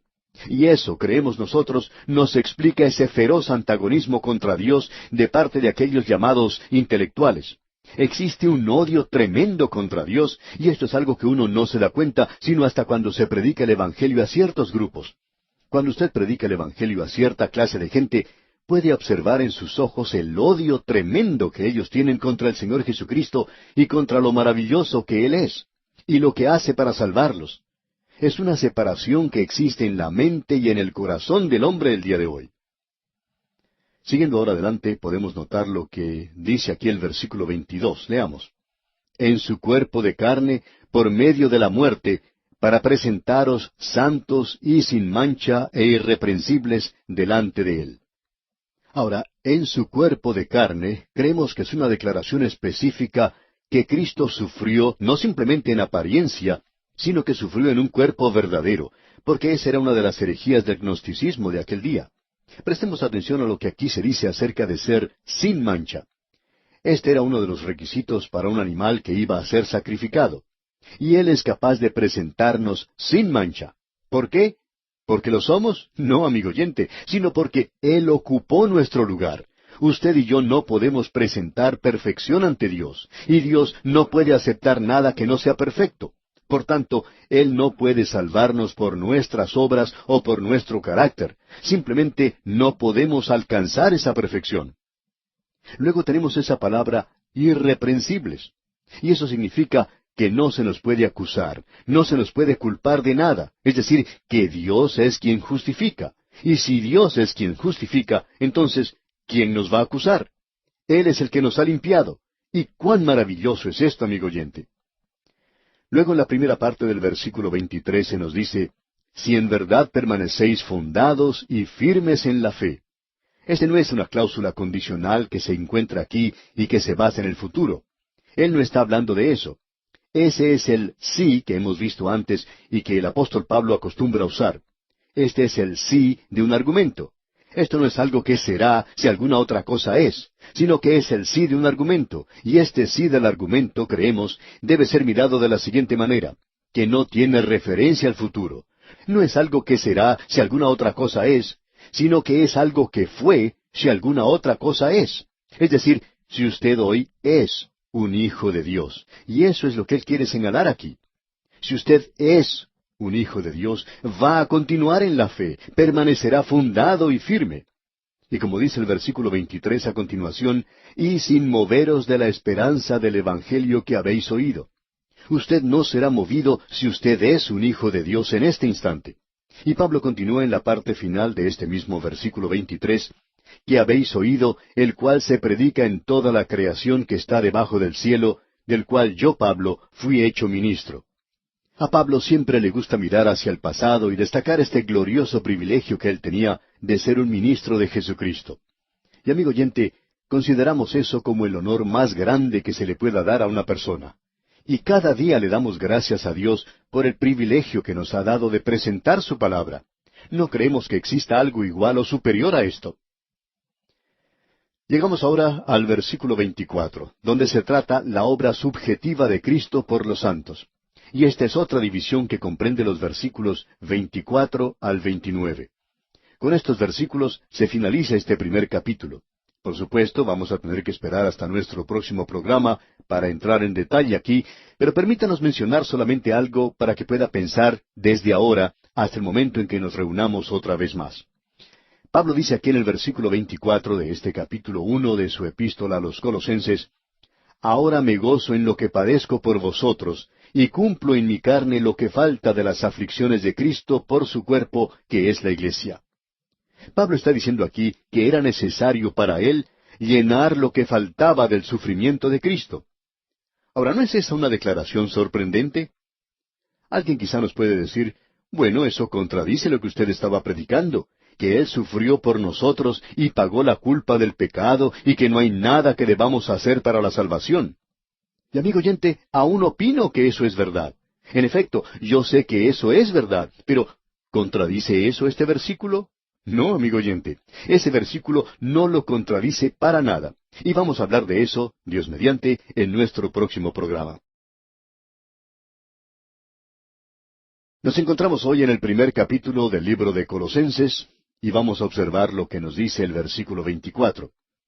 Aquí encontramos la obra subjetiva del Señor Jesucristo por los santos o creyentes. Destacamos esto en nuestro programa anterior porque aquí parecería que Pablo está diciendo que Cristo no sufrió lo suficiente y que era necesario de parte de Él sufrir para completar el sufrimiento de Cristo. Leamos nuevamente el versículo 24. «Ahora me gozo en lo que padezco por vosotros, y cumplo en mi carne lo que falta de las aflicciones de Cristo por su cuerpo, que es la Iglesia». Esta es una declaración sorprendente. Parecería casi increíble que los sufrimientos de Cristo no hubieran sido suficientes. Volvamos a leer esto para que se nos haga más claro el significado de este versículo 24. «Ahora me gozo en lo que padezco por vosotros, y cumplo en mi carne lo que falta de las aflicciones de Cristo por su cuerpo, que es la Iglesia». Ahora Pablo estaba sufriendo en su cuerpo por amor al cuerpo de Cristo. La implicación que encontramos aquí es que algo faltaba en los sufrimientos de Cristo. Parecería indicarnos eso. Luego, entonces, la segunda implicación es que era necesario para Pablo, y creemos que también para todos los creyentes, el realizar una compensación o suplir aquello que faltaba. Es decir, yo debo llevar su sufrimiento y compartirlo. Y esto completa los sufrimientos de Cristo. Ahora eso es algo realmente alarmante, porque esta es una epístola, la cual, como ya hemos mencionado anteriormente, nos revela la plenitud de Cristo. Porque en Él habita corporalmente toda la plenitud o el pléroma de la deidad. Cuán maravilloso es que todo tiene como centro al Señor Jesucristo. En nuestro programa anterior vimos que para que en todo tenga la preeminencia, y sin embargo, aquí parecería que aún falta algo por hacer. De paso, digamos que Pablo escribió esto desde la prisión, y él dice, yo he cumplido con todo esto. Usted recordará que el Señor Jesucristo le dijo dos cosas a Ananías, explicando las razones por las cuales él había salvado a Pablo y cómo lo iba a utilizar. En primer lugar, él dice, instrumento escogido me es este, para llevar mi nombre en presencia de los gentiles. Y en segundo lugar, dijo, yo le mostraré cuánto le es necesario padecer por mi nombre. Y en la prisión es cuando Pablo escribe diciendo, he cumplido todo eso, ya lo he hecho. Ahora quisiéramos decir en este instante al comenzar este programa, que podemos apreciar en este muy disputado versículo, y nos apresuramos a decirlo, que los sufrimientos de Pablo no proveen redención. No había ningún mérito en sus sufrimientos por los demás, o aun por sí mismo para su redención. Y Pablo tiene mucho cuidado en seleccionar las palabras apropiadas aquí. Es decir, que Pablo estaba acostumbrado a hablar de la redención de Cristo, no como un sufrimiento, sino como una cruz, una muerte y su sangre. Es decir, que existe un sufrimiento ministerial y un sufrimiento mediador. El sufrimiento mediador es el sufrimiento que Cristo padeció por nosotros. Ahora es necesario que distingamos entre el sufrimiento de Cristo y estas otras dos clasificaciones generales y el hacer una distinción bien definida entre ellas. Y queremos hacer eso hoy. Deseamos tratar de clarificar este pasaje de las Escrituras. Tenemos ese sufrimiento que Él soportó y que no puede ser compartido. Y luego tenemos el sufrimiento de Cristo que Él soportó y que puede ser compartido. Pues bien, observemos ahora el sufrimiento de Cristo que no puede ser compartido porque existe una línea divisoria muy bien definida entre los dos. En primer lugar, Él sufrió como un hombre. Él era el Hijo del Hombre. El sufrimiento que es común a toda la humanidad cuando Él en su encarnación, hace más de 2000 años, nació en la ciudad de Belén. Y yo siempre me he preguntado si cuando Él nació, ¿lloró Él como lloran los pequeños nenitos cuando nacen en este mundo? Y pienso que sí. Él estaba cubierto con el vestido de esa frágil carne que usted y yo tenemos. Y en esa carne, Él podía sentir hambre, Él podía sentir sed, también Él podía sentirse solo. Él podía sufrir la angustia y el dolor y la pena. Y Él se podía dormir en un barco porque se sentía fatigado y cansado. Esos son sufrimientos humanos. Nosotros todos tenemos eso. Porque cada uno debe llevar su propia carga, nos dice Pablo. Hay cargas que debemos llevar nosotros solos. Nacemos solos y así fue con Él. Y sentimos dolor solos. Hay ciertos problemas que usted y yo debemos enfrentar solos. Hay cierta pena o dolor que nos llega y que nadie puede compartir con nosotros. Cuando nos enfermamos, nadie puede ocupar nuestro lugar. Y así sucedió cuando uno de mis hijos que enfermó y tenía una fiebre de 40 grados centígrados. Al ver a este hijo padeciendo bajo esa fiebre, yo hubiera dado cualquier cosa por ocupar su lugar. Sin embargo, no lo podía hacer. Uno no puede compartir esa clase de cosas. Y amigo oyente, llegará la hora cuando usted y yo tengamos que pasar por el valle de sombra de muerte.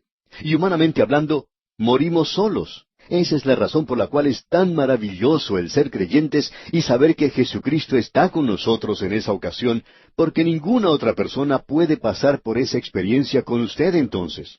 Así es que Jesucristo sufrió como hombre, como ser humano. Y luego tenemos el otro sufrimiento que Él no podía compartir. Él sufrió como el Hijo de Dios. Él se identificó a sí mismo con Dios. Ningún otro ser mortal ha podido jamás soportar o padecer lo que Él sufrió. Él fue hecho como sus hermanos y Él mismo sufrió. Pero Él sufrió como el Hijo de Dios.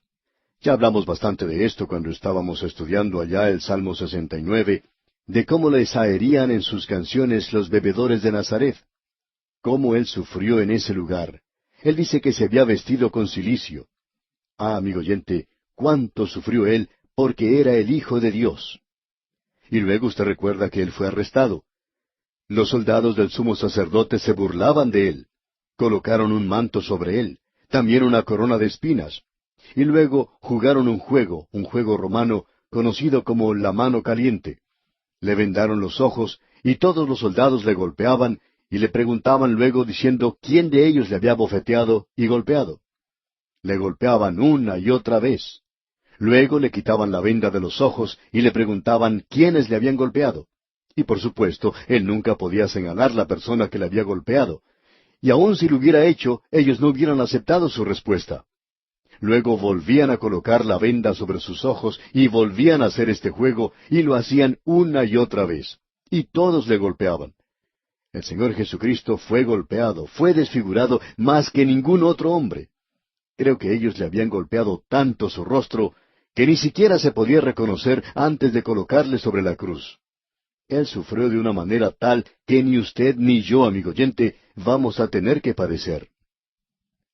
Y luego existe otro sufrimiento que Él padeció y que nadie puede compartir. Él padeció como el sacrificio por el pecado de este mundo. El Cordero de Dios que quita el pecado del mundo. Ahora no podemos entrar nunca en este sacrificio. Nosotros podemos apropiarnos de su muerte como el hecho que Él tomó nuestro lugar. Pero no podemos entrar en eso. Él fue a esa cruz solo. Él fue desamparado de Dios y de los hombres. Los soldados pusieron una corona de espinas sobre su cabeza, pero ellos hicieron eso con otras personas. Su sangre no fue la sangre de un mártir. Su sangre era la sangre del sacrificio. En esas últimas 3 horas, el hombre hizo lo peor que podía hacer. Y en esas últimas 3 horas, Dios hizo lo mejor. En esas últimas 3 horas, Él está colgado en una cruz de las 9 a las 12. En ese instante había mucha luz, y había gente que le rodeaba.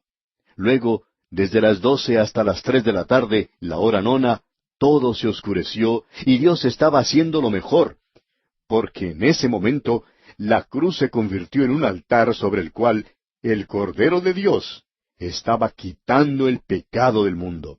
Y Cristo padeció allí a causa de su pecado y el mío, amigo oyente. El justo por el injusto.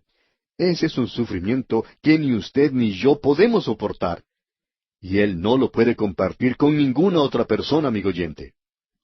Luego hay el sufrimiento de Cristo en el cual usted y yo podemos compartir. Y es de eso que Pablo nos habla aquí. Vamos a mencionar 2. Él padeció por la justicia. Hablando con los fariseos en el templo, el Señor dijo, «Pero ahora procuráis matarme a mí, hombre que os he hablado la verdad», allá en Juan 8:40. Piensen eso, amigo oyente. Ellos buscaban matarle a Él porque Él estaba sufriendo por la justicia. Y se nos dice de una manera muy indirecta en la carta del apóstol Pablo al joven predicador Timoteo, en su 2ª carta, capítulo 3, versículo 12, «Y también todos los que quieren vivir piadosamente en Cristo Jesús padecerán persecución». Amigo oyente, si usted va a vivir hoy por Dios, si usted va a tomar una posición por lo que es justo y por lo que es de Dios, entonces se dará cuenta que las otras personas lo van a dejar de lado. Hay muchos hombres que han sido puestos de lado cuando se distribuyen honores terrenales. El mundo maldice con débiles alabanzas al hombre de Dios y le alaba con débiles maldiciones. Así es como el mundo trata al hombre de Dios en el presente. Podemos observar, en cambio, cómo son alabados y ensalzados los atletas del mundo del entretenimiento en la actualidad. Y también podemos ver cómo son alabados ciertos políticos y profesores. Pero el hombre de Dios hoy, amigo oyente, no recibe ninguna alabanza. Usted sufrirá por la justicia si se mantiene firme por las cosas que son correctas y justas en este mundo. Y Pablo dice allá en su epístola a los Romanos, capítulo 8, versículo 36, como está escrito, «Por causa de ti somos muertos todo el tiempo, somos contados como ovejas del matadero». Esta es la posición que usted ocupará si toma una posición con Cristo.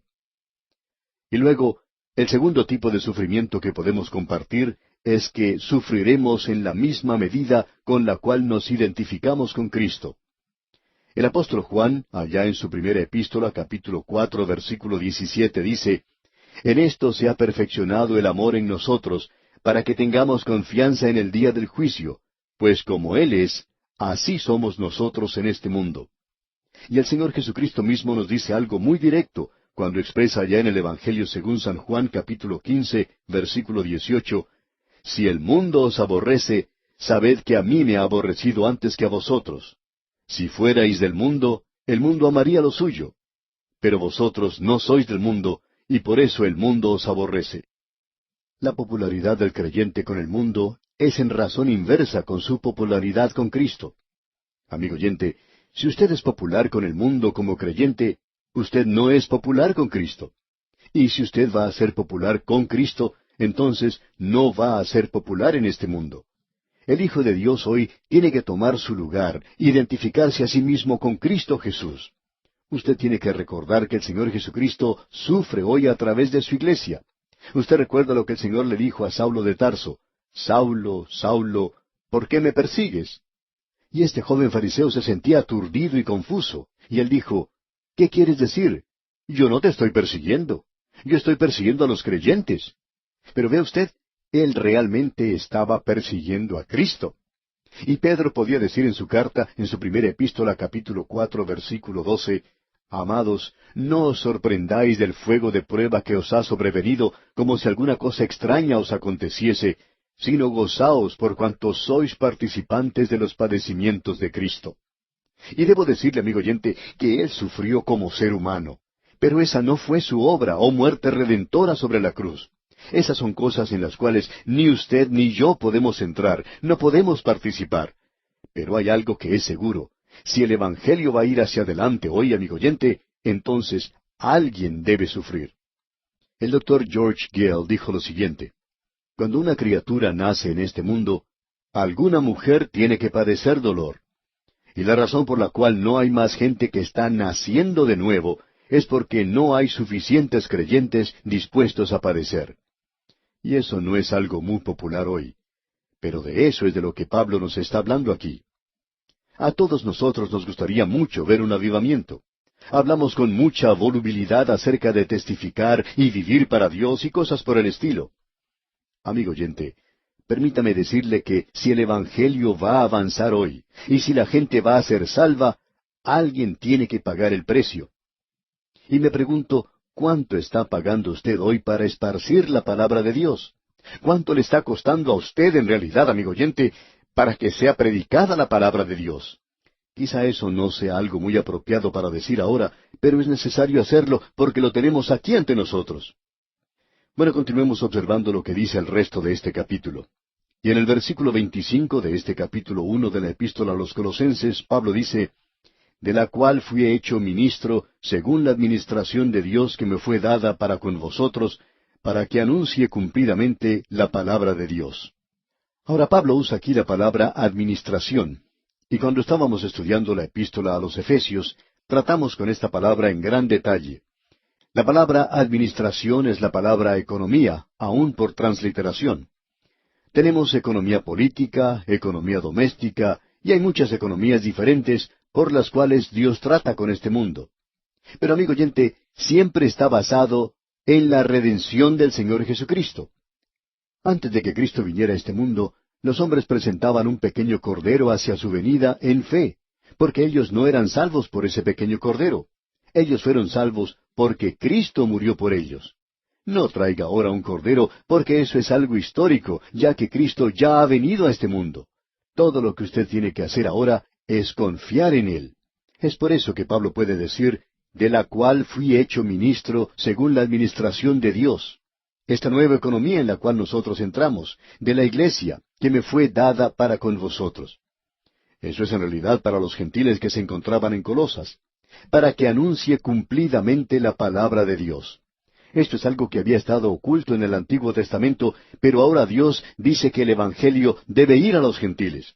Y entonces dice aquí en el versículo 26 lo siguiente: el misterio que había estado oculto desde los siglos y edades, pero que ahora ha sido manifestado a sus santos. Ya hemos visto lo que ese misterio era. Algo que no se había revelado en el Antiguo Testamento y que ahora es revelado. Vimos allá en la carta a los Efesios que el misterio no era que los gentiles serían salvos, sino que algo nuevo iba a ocurrir. Dios iba a colocar ahora a Israel en la misma base que los gentiles, que todos estaban perdidos, que todos habían pecado. Nadie podía alcanzar la gloria de Dios. Ahora Él está realizando algo nuevo. Él está hablando tanto a los judíos como a los gentiles, tomando a todas las razas, a todos los hombres, colocándolos en algo nuevo, y eso es la iglesia. Eso nunca había sido revelado antes en el Antiguo Testamento, pero ahora está siendo revelado. Y dice Pablo, el misterio que había estado oculto desde los siglos y edades, pero que ahora ha sido manifestado a sus santos.